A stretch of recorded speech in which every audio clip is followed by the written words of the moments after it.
Yesus. Engkaulah tempat persembunyian kami.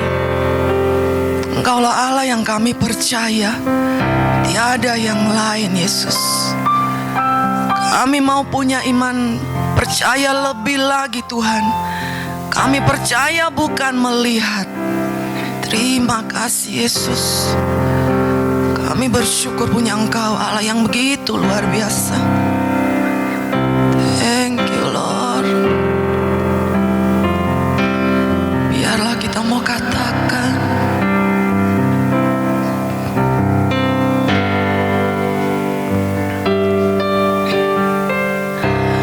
kekuatan di hidupku, ku dapat di dalam-Mu. Kau teguhkan hatiku. Tiada yang mustahil bagimu. Kekuatan di hidupku. Amin, Yesus. Ku dapat di dalam-Mu. Kau teguhkan hatiku. Tiada yang mustahil bagimu. Sebab aku percaya, bukan karena melihat, namun karena firman-Mu yang selalu digenapi hidupku. Ku percaya, bukan karena melihat, namun karena firman-Mu tiada pernah berubah.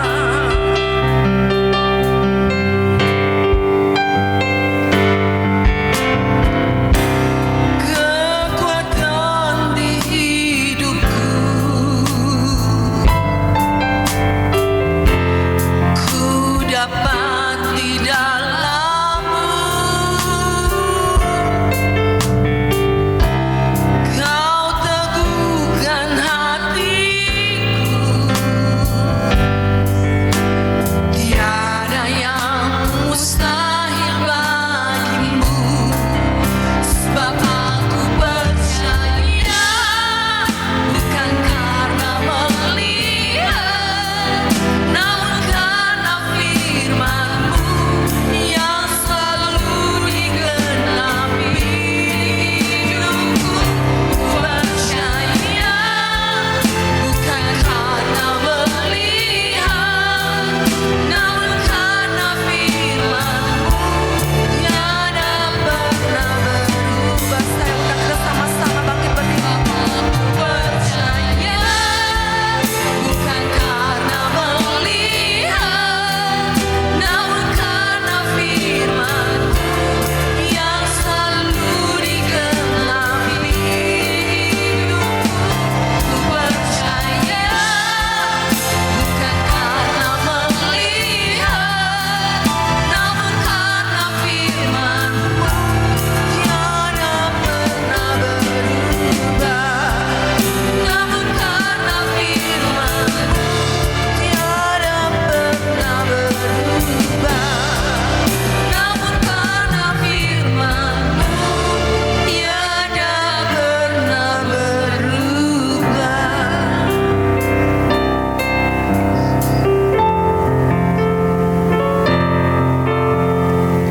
Yes. Bapa kami percaya kepada firman-Mu. Firman-Mu adalah kehidupan untuk kami. Oleh karenanya pagi ini Bapa, sampaikanlah firman-Mu. Menjamah hati kami oleh Roh Kudus-Mu, sehingga firman itu berakar, bertumbuh dan berbuah lebat dalam kehidupan kami. Kami memberi diri kami menjadi tanah yang subur di hadapan-Mu. Engkaulah yang menabur, Engkaulah yang menumbuhkan, dan Engkaulah yang membuatnya berbuah. Di dalam nama Yesus Kristus kami berdoa. Sama-sama kita katakan amin. Silakan duduk Bapak Ibu. Shalom.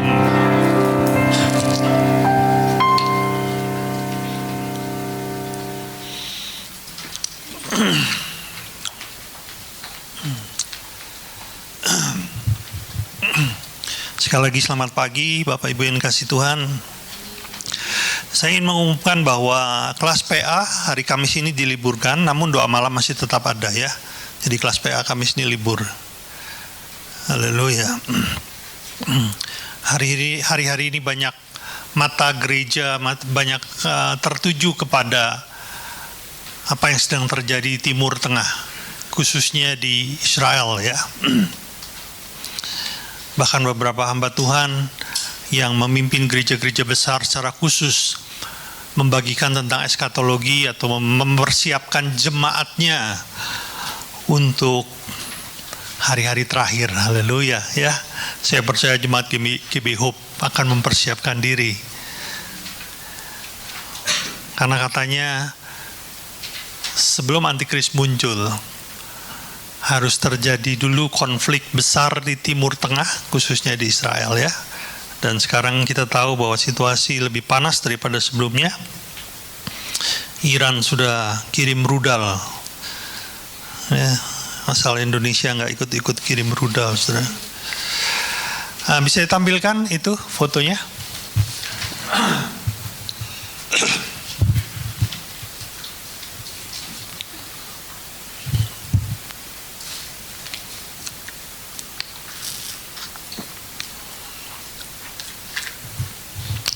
Ada saudara yang tahu ini siapa? Siapa? Billy Graham. Haleluya ya. Kebanyakan yang tahu itu usianya lansia, saudaraku ya. Kalau yang muda-muda taunya apa? Haleluya. Loh, kok hilang? Billy Graham ya. Billy Graham diperhitungkan sebagai salah seorang penginjil terbesar abad ini, abad 20. Karena melalui hidupnya jutaan orang dibawa mengenal Kristus. Bukan ribuan, bukan ratusan ribu, tapi jutaan orang. Beliau meninggal di tahun 2018, jadi 6 tahun yang silam, dalam usia yang cukup lanjut, saudara, 99 tahun. Siapa dari saudara yang kepingin sampai 99 tahun? Nggak ada yang mau ya. Haleluya. Masa nggak ada yang mau sih? Tapi bagaimanapun dunia mengakui bahwa kehidupan beliau sangat berdampak, sangat berbuah, dan sangat memuliakan Tuhan. Sampai hari ini banyak perkataan-perkataan beliau dikutip, dipakai dalam pertemuan-pertemuan tradisional. Salah satu perkataannya yang sangat terkenal, yang sering dikutip bunyinya begini: ketika hartamu hilang, engkau tidak kehilangan apa-apa. Ketika kesehatanmu hilang, engkau kehilangan sesuatu. Ketika karaktermu hilang, engkau kehilangan segala-galanya. Itu sebuah kalimat yang luar biasa itu, yang lahir dari perenungan Alkitab. Nah, saudara, ada satu peristiwa menarik yang dicatat tentang kehidupan Billy Graham ini, karena ini disaksikan oleh asistennya sendiri, yaitu ketika satu hari Billy Graham ini ada di dalam ruang doa. Ya, Billy Graham ini punya sebuah kebiasaan yang dikenal betul oleh orang-orang dekatnya, yaitu kalau dia sudah masuk ke dalam kamar doa, dia itu nggak bisa diganggu. Ya, dia orang yang tidak mau diganggu ketika berdoa. Nah, satu ketika ada sebuah kisah di mana satu kali ketika Billy Graham mulai masuk ke dalam kamar doanya, lalu beberapa menit kemudian pintu kamar yang sudah dikunci itu diketuk, dan yang mengetuk adalah asistennya yang seharusnya tahu kebiasaan Billy Graham. Dan awalnya diabaikan, ketukan itu diabaikan, pintu tidak dibuka. Namun tidak berapa lama lagi diketuk lagi, dan akhirnya Billy Graham merasa terganggu, saudara. Sampai akhirnya dia membuka pintu dan berkata, "Ada apa? Tidakkah engkau tahu kalau aku ini sedang berdoa?" Asistennya berkata, "Maaf Pak, Presiden Amerika menelpon dan saat ini dia sedang menunggu Bapak menjawab teleponnya." Lalu jawab dari Billy Graham, "Katakan kepada beliau, saya sedang berbicara dengan raja di atas segala raja dan saat ini tidak bisa diganggu." Saudara, jawaban ini dicatat oleh asistennya dan itu terbuka ketika Billy Graham sudah meninggal, saudaraku. Sebuah sikap yang luar biasa. Bagi Billy Graham, keintiman dengan Tuhan adalah prioritas utama. Bahkan Presiden Amerika pun dia tolak demi keintimannya dengan Tuhan. Dan saudara tahu bagaimana kehidupan dari seorang Billy Graham, orang yang intim dengan Tuhan ini, menjadi salah satu orang yang dihormati di Amerika. Bahkan 3 presiden Amerika, Dwight Eisenhower, Lyndon Johnson, dan Richard Nixon, berulang kali datang ke tempat dia hanya untuk minta nasihat, saudara. Seorang hamba Allah yang luar biasa. Bagi dia, keintiman adalah segala-galanya. Saudara, ini adalah hal yang sama sebetulnya yang dilakukan oleh Tuhan kita Yesus Kristus ketika dia masih sebagai manusia di muka bumi, ya. Kadang-kadang saya menyebutnya ketika dia masih hidup di muka bumi, seakan-akan hari ini Yesus sudah mati, padahal hari ini Yesus hidup, kan? Haleluya. Jadi lebih tepat kalau diartikan ketika dia masih sebagai manusia di muka bumi. Coba kita lihat ayatnya. Markus 1 ayat 35. Hari ini kita tidak membaca terlalu banyak ayat. Jadi biasanya saudara senang ya kalau tidak banyak ayat. Markus 1 ayat yang ke-35. Oke. Bunyinya begini. Pagi-pagi benar, waktu hari masih gelap, ia bangun dan pergi keluar. Ia pergi ke tempat yang sunyi dan berdoa di sana. Pagi-pagi benar ini bicara ketika Yesus belum melakukan aktivitas apapun. Dia pergi ke tempat yang sunyi. Dalam ayat-ayat yang lain dikatakan Yesus memisahkan diri. Yesus meninggalkan murid-muridnya.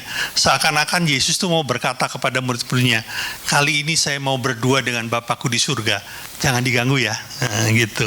Sehingga dia harus meninggalkan murid-muridnya, saudara. Perhatikan, saudara.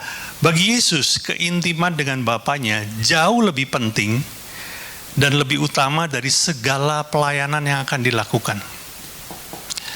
Hari-hari ini hal seperti ini kadang-kadang terbalik, saudara. Ada orang memprioritaskan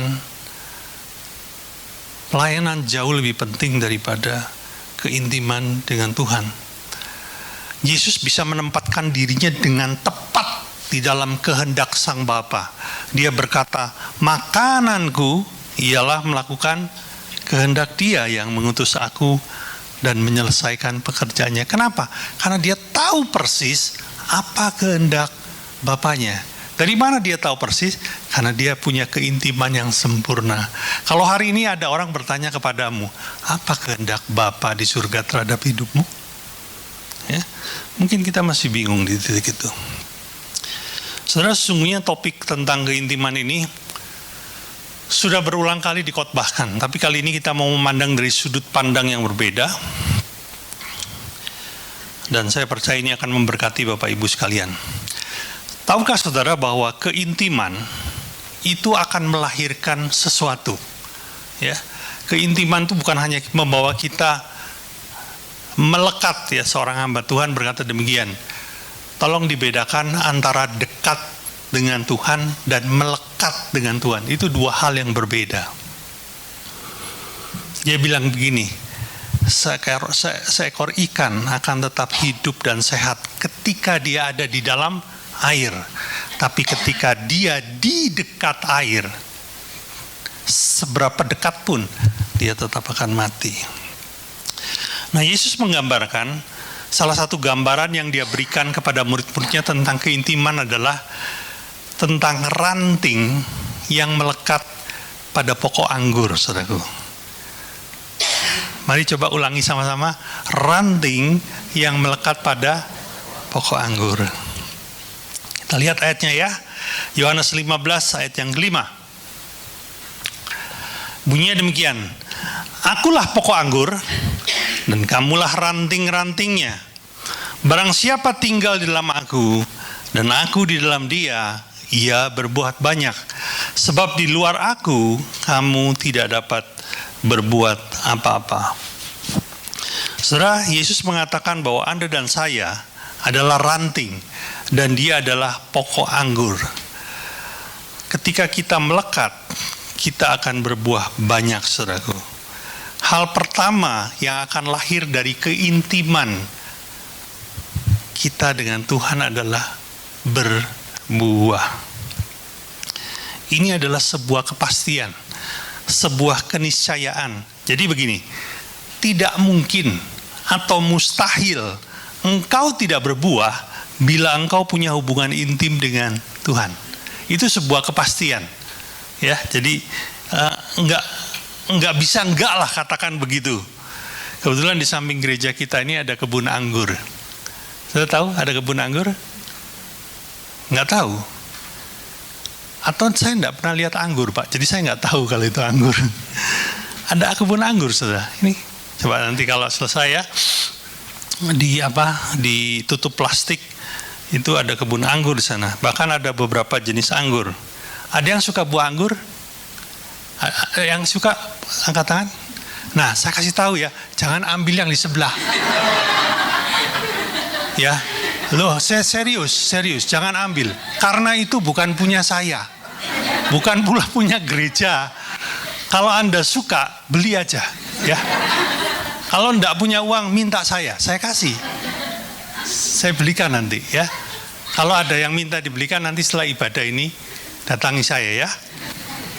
Tapi mohon jangan ambil yang sebelah. Saya dimarahin nanti sama pemiliknya. Oke. Nah, karena itu ada di sana itu saya kadang-kadang saya lihat, saya perhatikan. Saudara tahu yang namanya pokok anggur. Itu adalah batang terbesar yang langsung berakar ke tanah. Cuma satu. Jadi pokok itu cuma satu yang terbesar. Nah, lalu dari pokok itu muncullah ranting-ranting, saudara. Ya, dari ranting itu muncullah daun. Lalu dari situ nanti akan muncul buah. Nah, saya perhatikan begini, saudara. Setiap ranting yang melekat pada pokok tidak terlepas pasti berbuah. Itu pasti. Tetapi ketika ada satu ranting yang terlepas, entah karena dipatahkan, entah karena kena angin, atau karena tindakan apapun, baik sengaja atau tidak sengaja, ranting itu terlepas lalu jatuh, tinggal tunggu waktu.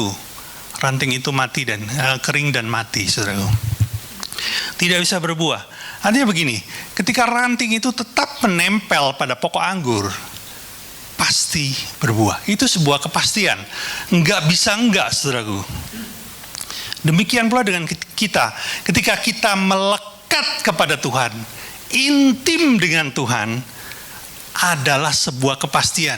Hidupmu pasti berbuah. Pasti itu. Saya punya seorang teman di Jakarta, saudaraku. Ya. Dia seorang Kristen. Enggak ada yang istimewa dari hidup dia. Saya kenal dia itu di gereja, saudara. Jadi satu hari saya kenal dengan dia, ketemu di gereja, ngobrol ya. Selain itu saya jarang ketemu dengan dia. Tapi dia itu kadang ke gereja, kadang enggak gitu ya. Kadang-kadang saya tanya sama dia, kenapa kamu kemarin enggak datang ke gereja? Iya, ketiduran gitu. Pernah juga saya tanya, dia jawab begini, iya nih, lagi sibuk. Seakan-akan ibadah itu bukanlah hal yang prioritas buat dia. Apalagi kalau diajak doa malam, saudaraku. Dia selalu bilang, itu kebiasaan bodoh, buang-buang waktu, katanya gitu. Saya ada banyak hal yang saya bisa kerjakan di luar sana dan hasilnya lebih kelihatan, hasilnya nyata, saudara. Begitu, dia bilang begitu. Dari situ kita bisa melihat apakah orang ini punya keintiman dengan Tuhan atau tidak. Anda bisa ukur sendirilah, ya. Tapi ketika saya cukup lama nggak berjumpa dengan dia, karena kadang-kadang juga saya ada pelayanan di gereja lain. Satu hari saya mendapati ada satu hal yang berbeda. Orang yang selalu datang terlambat ke gereja ini kok nggak pernah telat lagi ya. Dia hadir bahkan sebelum ibadah dimulai. Lalu dia juga ikut menghadiri doa malam. Lalu dia mendengarkan doa dengan begitu serius, saudara. Mendengarkan khotbah itu serius gitu loh. Lebih daripada itu, dia ternyata sekarang punya aktivitas lain. Ini zaman HOTS belum ada loh, saudara. Jadi di waktu-waktu senggang, setiap hari itu dia suka mendoakan orang sakit. Orang Kristen, bahkan orang yang non-Kristen. Dia doakan, saudaraku. Dia berikan waktunya secara khusus, dia bersaksi. Saya adalah orang yang pernah diajak sama dia untuk mendoakan itu. Padahal itu gereja nggak punya agenda tentang hal itu. Jadi itu inisiatifnya pribadi. Saya bingung ini kok bisa berubah ya? Kenapa? Dan satu kali ketika saya cerita dia bilang begini, Har, satu hari saya diajak teman ke satu tempat yang saya belum pernah saya kunjungi, yaitu ke Bukit Doa. Apa-apa yang belakangnya doa saya itu nggak suka. Tapi saya belum pernah lihat Bukit Doa. Jadi saya ingin tahulah, bukan karena saya ingin berdoa. Saya ingin tahu ada apa dan seperti apa di sana. Ikutlah dia ke sana. Singkat cerita dia bilang gini, di sana Tuhan berbicara kepada saya. Sejak hari itu, saya selalu rindukan dia. Saya selalu beri waktu setiap hari untuk berdua dengan dia. Sudah tahu, dia mulai membangun keintiman. Dan apa yang terjadi? Sebuah kepastian terjadi. Hidupnya mulai berbuah, saudaraku. Itu adalah sebuah kepastian. Saya mau bilang gini kepada Bapak Ibu sekalian, bahwa keintiman melahirkan kehidupan yang berbuah. Itu kepastian, saudara. Oke. Yang kedua, apa dampak dari keintiman? Mari kita lihat Yohanes 15 ayat 2. Bunyinya begini, setiap ranting padaku yang tidak berbuah, dipotongnya, dan setiap ranting yang berbuah, perhatikan, setiap ranting yang berbuah, diapakan? Dibersihkannya, supaya lebih banyak berbuah. Ketika engkau memiliki hubungan intim dengan Tuhan, ada hal yang Tuhan akan kerjakan dalam hidupmu. Apa itu? Dibersihkan. Artinya apa itu? Dibersihkan ini bicara karakter yang diubahkan.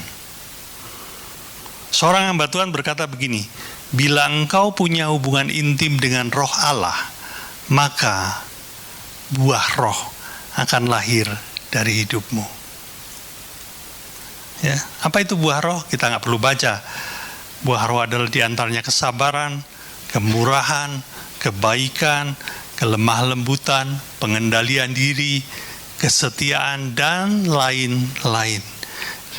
Dia bilang begini, keintimanmu dengan Tuhan perlahan namun pasti akan merubah karaktermu.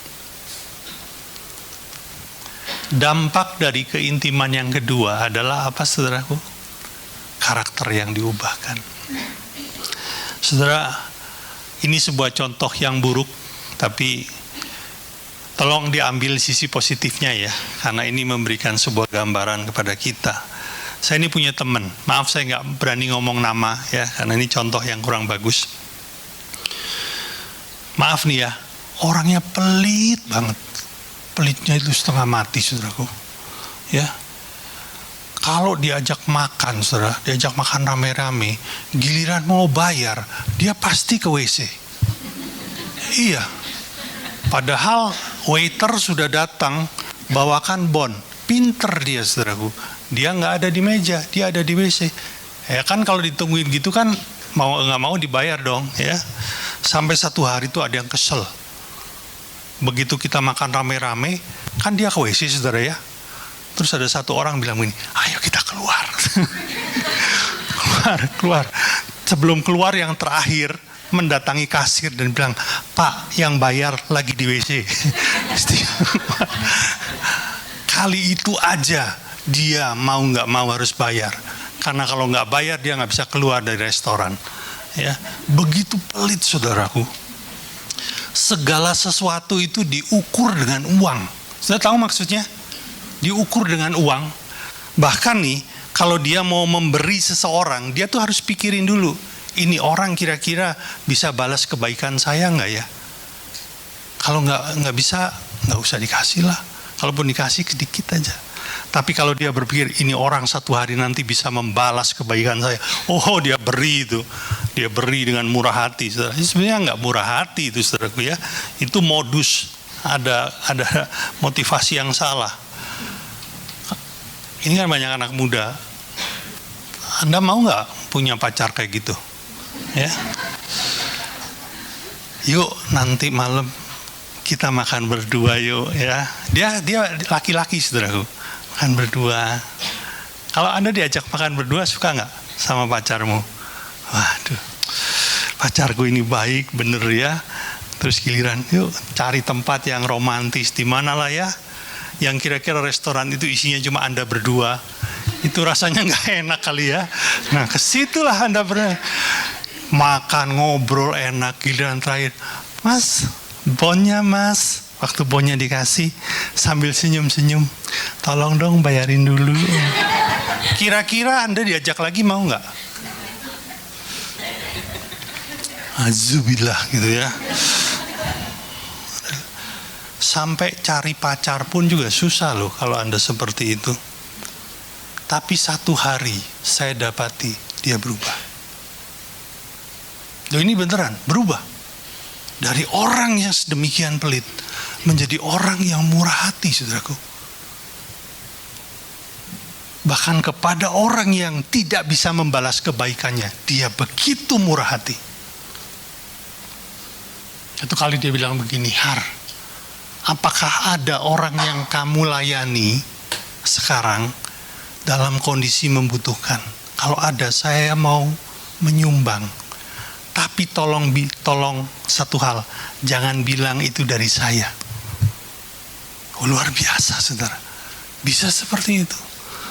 Dan satu hari ketika saya tanya, kamu kok bisa berubah gitu sih? Jawabannya sederhana. Saya Kristen cukup lama, tapi saya belum berapa lama ini, saya baru mengenal siapa dia. Dia adalah Allah yang murah hati. Keintiman itu membawa perubahan karakter. Saudara perhatikan ini. Ketika engkau membangun hubungan intim dengan Tuhan yang murah hati, hal itu akan membuatmu dari pelit jadi murah hati. Betul nggak? Ketika engkau membangun hubungan intim dengan Tuhan yang rendah hati, hal itu akan membuatmu dari sombong jadi rendah hati. Ketika engkau membangun hubungan dengan Tuhan yang mudah mengampuni, hal itu akan membuatmu dari seorang pendendam menjadi seorang yang mudah mengampuni. Ketika engkau membangun hubunganmu dengan Tuhan, itu juga bisa merubah dari engkau yang insecure menjadi orang yang secure. Dari orang yang tidak aman menjadi orang yang aman. Karena itu hasil hubunganmu dengan Tuhan. Saudara, jangankan dengan Tuhan, walaupun ini tidak terjadi, selalu terjadi ya. Ada seorang gadis yang tumbuh besar dalam kondisi keluarga yang sukar. Kadang-kadang dia makan sehari cuma sekali. Waktu kecil dia makan sekali sehari. Dia tumbuh tidak bisa sekolah sampai kuliah, SMP dia harus keluar dan dia harus bekerja keras hanya untuk bisa makan. Dan itu itu membentuk dia jadi orang yang kikir, pelit. Apa dia kumpulkan untuk dirinya sendiri karena dia merasa dulu dia begitu susah. Ya, itu pelit karena apa? Karena masa kecil kali ya. Namun satu kali dia jatuh hati kepada seorang pemuda dan akhirnya menikah. Pemuda ini adalah pemuda yang sangat murah hati. Saudara, memang tidak sekaligus, tapi setelah bertahun-tahun dia menjadi istri dari pemuda ini, dia bisa berubah. Keintiman dengan satu pribadi itu membawa dampak, saudaraku. Waktu engkau intim dengan Allah, harusnya karaktermu dari waktu ke waktu ikut berubah menjadi semakin mirip dengan Dia. Amin. Ini adalah dampak dari keintimanmu dengan Tuhan, saudara. Sebetulnya dua hal ini bisa kita jadikan parameter atau tanda atau ukuran kesehatan atau ukuran keintimanmu dengan Allah. Maksudnya begini, ketika hidupmu tidak berbuah, ketika karaktermu tidak berubah, ya, jangan-jangan engkau ini belum punya hubungan intim dengan Tuhan, atau hubunganmu sudah tidak lagi intim dengan Tuhan. Sudah mengerti? Dan saya berdoa supaya hal ini segera berubah. Satu-satunya hal yang tidak boleh berubah hanya Dia, dari dulu, sekarang, sampai selama-lamanya. Tapi engkau jangan sampai seperti Dia. Maksudnya dalam hal negatif ya. Dulu, waktu engkau belum kenal Tuhan, waktu engkau belum punya hubungan intim dengan Tuhan, memang seperti itu. Tapi waktu satu hari engkau mulai kenal Kristus, engkau mulai membangun hubungan intim dengan Tuhan, hari lepas hari engkau mulai berjalan bersama Dia. Dua hal ini masih terjadi. Hidupmu berbuah, karaktermu pasti diubahkan. Amin. Haleluya. Minta kunci deh.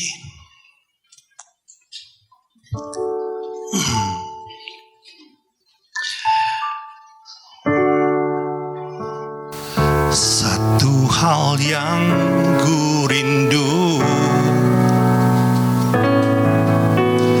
berdiam di dalam rumah-Mu. Satu hal yang ku pinta, menikmati bait-Mu Tuhan.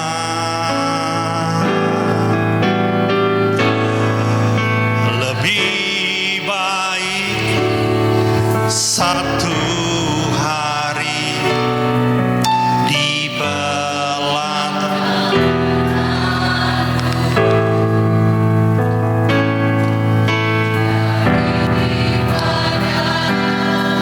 seribu hari di tempat lain,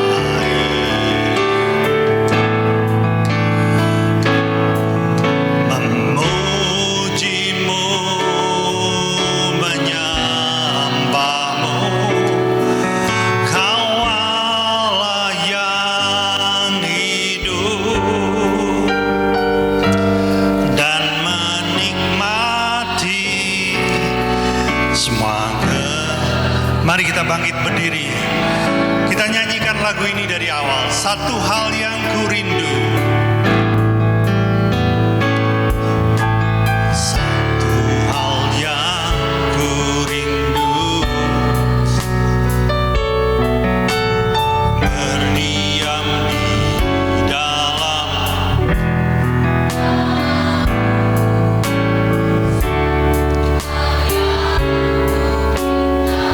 yes, menikmati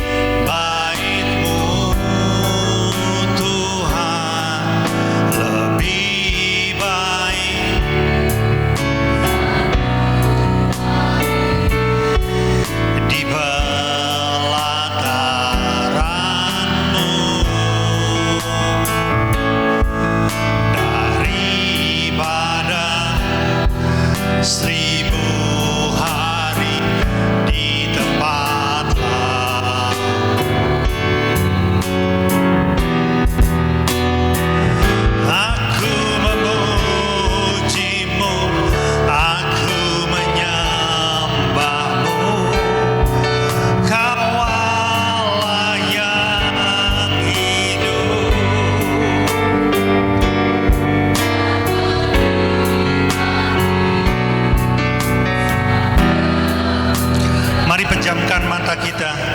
Biar musik saja menyanyikan lagu ini.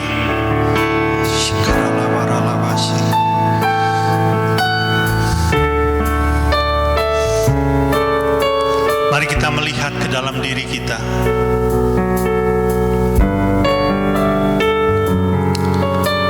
Apakah engkau masih suka berdua dengan Tuhan?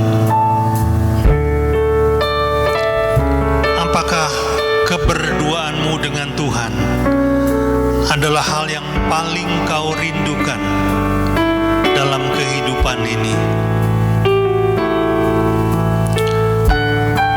Atau itu bukan lagi menjadi sebuah kerinduan, hanya sebatas kewajiban saja?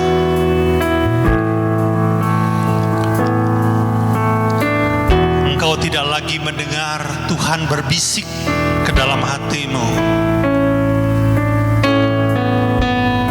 Engkau tidak lagi mendengar Dia memanggil namamu. Engkau tidak lagi mendengar Dia berkata, "Aku bersamamu, anakku." Karena ternyata engkau lebih merindukan hal-hal yang lain, dan Tuhan bukan lagi yang terutama dalam hidupmu.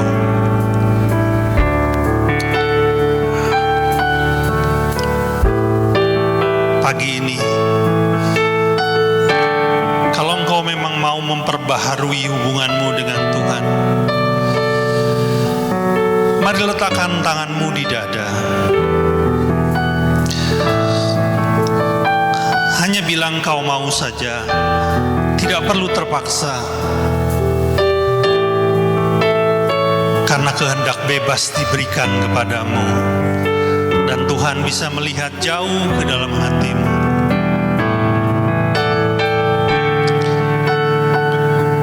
Bagi engkau yang rindu, kau bisa berkata pada pagi ini, "Tuhan, aku mau datang kepadamu. Aku rindu mendengar suaramu. Aku rindu merasakan pelukanmu. Aku rindu bercerita banyak hal kepadamu, seperti dulu lagi, Tuhan. Aku mau menjadikan Engkau yang terutama di dalam hidupku, lebih daripada harta, lebih daripada segala hal yang dunia bisa tawarkan.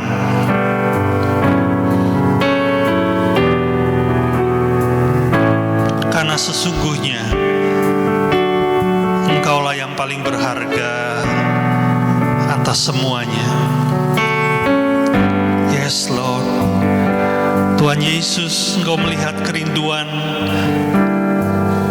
umat-Mu di tempat ini, dan kami minta Tuhan, Kau menjamah hati mereka. Kobarkanlah kembali api cinta itu, Tuhan. Kobarkanlah kembali api cinta itu, Tuhan. Kobarkanlah kembali, Tuhan. Yes, Lord.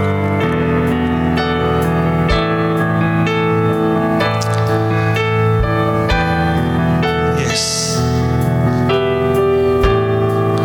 Roh Kudus akan menjamahmu. Engkau bisa merasakan ada ya sesuatu yang turun di atas kepalamu, sesuatu yang sejuk,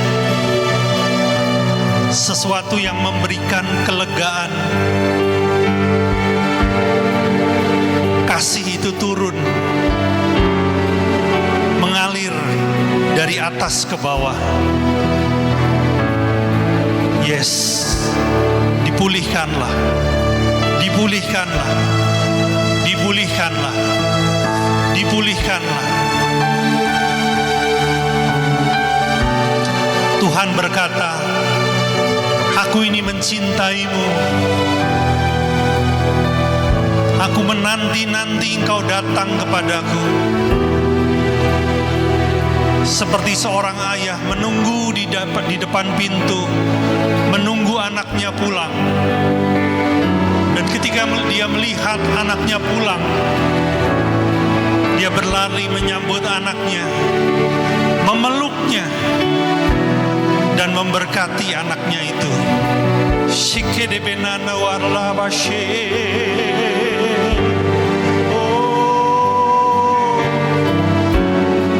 Shikedebenahana kana moralabashanabu.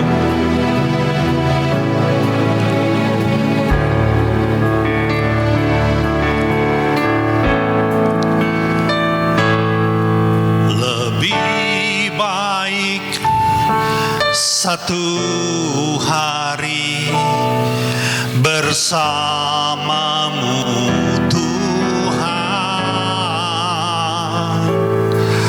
daripada 1000 hari di tempat lain.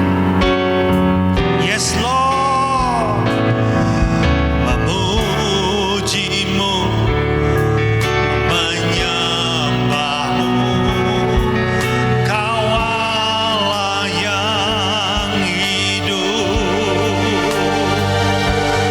dan menikmati semua.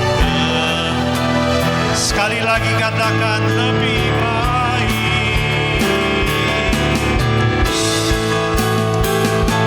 Lebih baik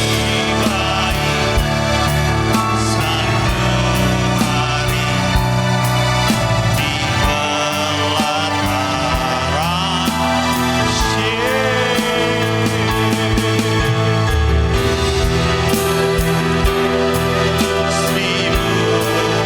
Yes Lord.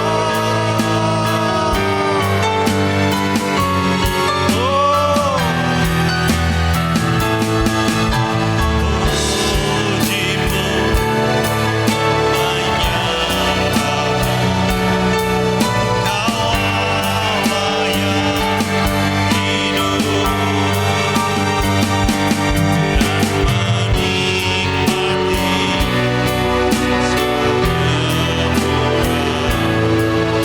dan menikmati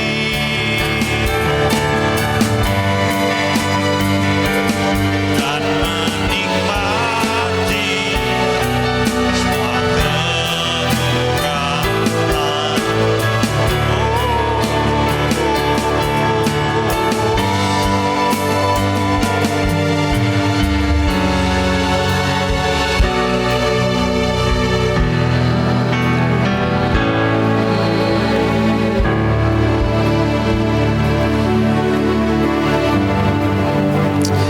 Bapa di surga, kami bersyukur kepadamu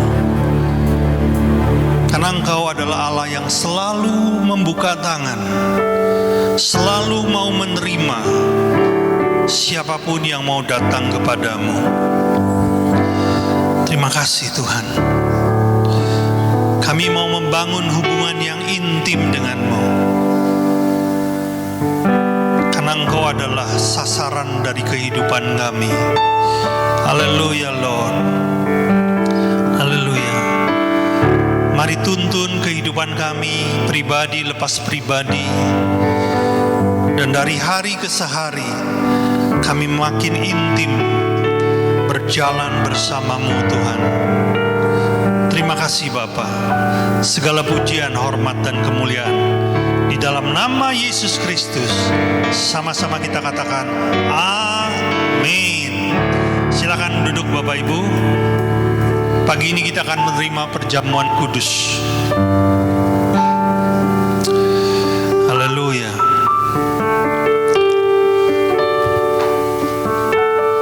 Yes.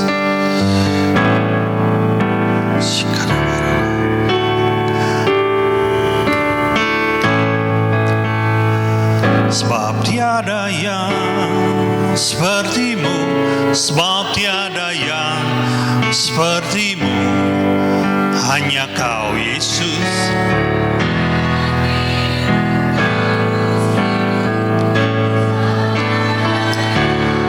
Hamba-hamba Tuhan bisa membagikan anggur dan roti.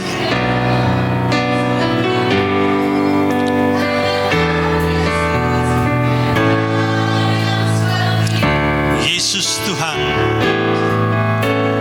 Yesus Tuhan.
Musik saja.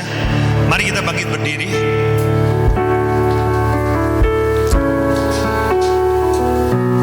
Sebelum kita menerima perjamuan kudus, mari kita memberi saat teduh sebentar. Bila Roh Kudus mengingatkan akan dosa yang masih kita hidupi, mari kita akui di hadapan Tuhan, bertobatlah dan tinggalkanlah dosa itu, supaya engkau layak menerima perjamuan ini.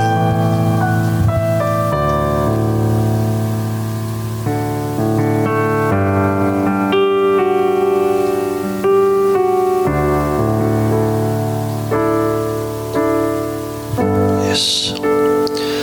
Mari kita angkat roti di atas kepala kita. Sebab apa yang telah kuteruskan kepadamu telah aku terima dari Tuhan, yaitu bahwa Tuhan Yesus pada malam waktu ia diserahkan mengambil roti, dan sudah itu ia mengucap syukur atasnya. Ia memecah-mecahnya dan berkata, inilah tubuhku yang diserahkan bagi kamu. Perbuatlah ini menjadi peringatan akan aku.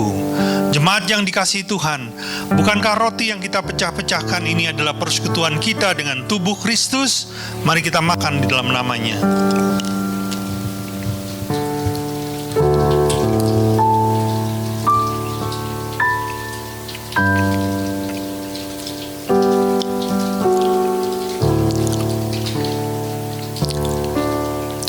Mari kita angkat cawan di atas kepala kita. Demikian juga ia mengambil cawan sesudah makan, lalu berkata, cawan ini adalah cawan perjanjian baru yang dimeteraikan oleh darahku. Perbuatlah ini setiap kali engkau meminumnya menjadi peringatan akan aku. Bukankah cawan pengucapan syukur yang atasnya kita ucapkan syukur adalah persekutuan kita dengan darah Kristus? Mari kita minum dalam namanya.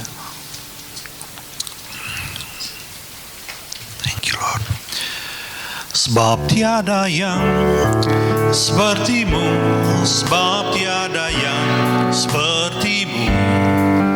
Hanya kau Yesus yang mau mati.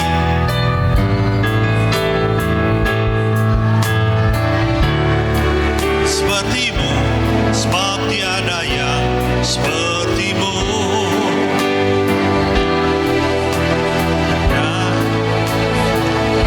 Hanya kau Yesus.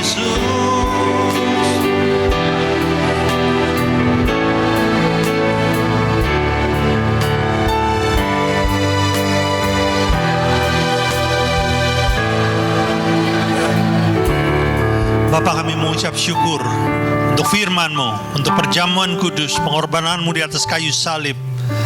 Tuhan, ini kami umat-Mu, milik kepunyaan-Mu. Tuntun dan pakailah hidup kami, agar kami berbuah lebih lebat dari hari ke hari. Segala hormat, pujian, syukur hanya kepadamu. Di dalam nama Yesus Kristus, sama-sama kita katakan, amin. Silakan duduk Bapak Ibu, kita akan mendengarkan pengumuman.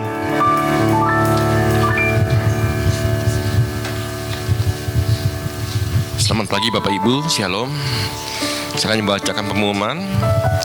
Bagi saudara yang ingin memberikan persembahan, bisa dilakukannya dengan cara memasukkan amplop yang ada di belakang.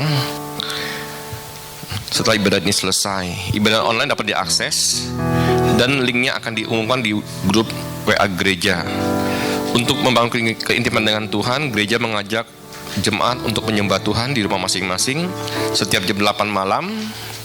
Saudara bisa mengajak semua anggota keluarga untuk terlibat dalam penyembahan tersebut. Doa malam hari Rabu tetap diadakan. Dimohon kehadirannya 15 menit sebelumnya. Dan kelas PA sekali lagi diliburkan minggu ini. Komsel dewasa muda diadakan setiap hari Sabtu jam 3:30 sore. Itu aja. Mari saya minta Bapak Ibu bangkit berdiri. Kita akan mengakhiri doa dengan doa penutup. Segala puji syukur Tuhan kami naikkan di hadapan-Mu. Terima kasih Bapa, kalau kami masih boleh berhimpun, memuji, membesarkan nama-Mu di tempat ini Tuhan. Terlebih-lebih Tuhan, firman-Mu telah Kau bentangkan di hati kami. Beri kami hati yang lembut Tuhan, untuk mau melakukan apa yang mau kami lakukan untuk menyenangkan hati-Mu Tuhan. Terima kasih Bapa. Kami juga bersyukur untuk hamba-Mu Tuhan, yang telah menyampaikan isi hati-Mu. Kau pakai beliau lebih lagi Bapa. Hati hamba, hati gembala Kau taruh dalam hidupnya Tuhan, untuk menuntun kami untuk lebih mengasihi-Mu Tuhan. Maka kami juga memberkati perjalanannya Tuhan untuk ke Penang Tuhan minggu ini Tuhan. Engkau menyertainya dan tibakan mereka semua Tuhan. Beliau Tuhan di tempat ini, dan kami akan menyaksikan kemurahan-Mu Tuhan. Kau nyatakan dalam kehidupan gembala kami. Terima kasih Bapa, kami juga bersyukur Tuhan, kalau kami boleh melayani Engkau, itu WL, singer, pemain musik, dan guru sekolah minggu. Kami bersyukur Tuhan kalau kami boleh melayani Engkau. Beri kami hati yang lebih murni lagi Tuhan, untuk melayani Engkau. Hanya nama-Mu Tuhan yang kami muliakan Tuhan. Hanya nama-Mu yang layak kami puji Tuhan. Terima kasih Bapa, kami juga bawa seluruh jemaat tempat ini Tuhan.